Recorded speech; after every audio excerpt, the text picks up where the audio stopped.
डीडवाना से आ रही है इस वक्त की सबसे बड़ी खबर। अरावली पर्वत श्रृंखला के संरक्षण को लेकर डीडवाना में कांग्रेस ने जोरदार प्रदर्शन किया है। पूर्व विधायक चेतन डूडी के नेतृत्व में कलेक्टर कार्यालय तक पैदल मार्च निकाला गया, जिसमें जिले भर से कांग्रेस कार्यकर्ता शामिल हुए। कुचामन, छोटी खाटू सहित प्रदेश भर से कांग्रेस पदाधिकारी, सरपंच, जिला परिषद सदस्य और पार्षद बड़ी संख्या में शामिल हुए। देखते हैं ये एक रिपोर्ट।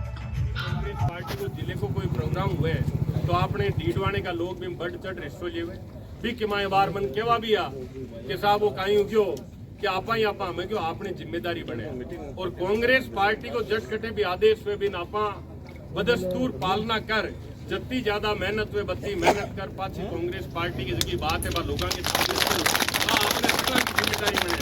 अध्यक्ष जी आयडा है, कुचामन का अध्यक्ष आयडा है, मकराने का अध्यक्ष आयडा है, आरिफ भाई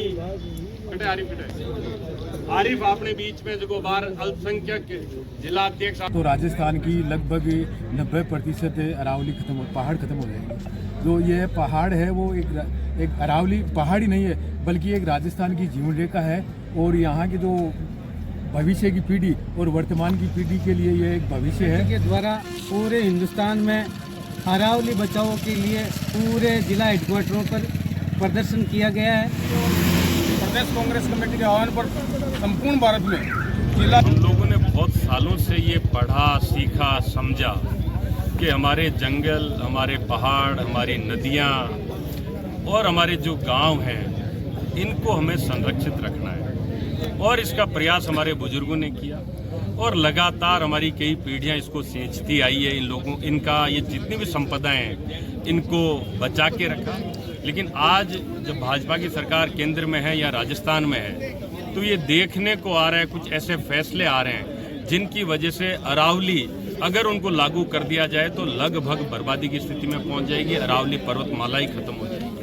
ये हमारे जीवन का एक हिस्सा रही है। हमारे पर्यावरण को बचाने का बड़ा भारी काम हुआ है। इन पहाड़ों के द्वारा धूल भरी आंधियाँ रुकती है, हम यहाँ जीव जंतु बड़े सारे संरक्षित होते हैं। तो आज इन फैसलों के माध्यम से सरकार इन सारी चीज़ों को, प्राकृतिक संपदाओं को खत्म करने पे तुली हुई है और इसका सिर्फ और सिर्फ कारण एक है कि जो इनके बड़े उद्योगपति मित्र हैं उनको फ़ायदा पहुंचाना। उदाहरण के लिए मैं आपको बता दूं, वेदांता एक ग्रुप है जो सिर्फ और सिर्फ खनिज का काम करती है।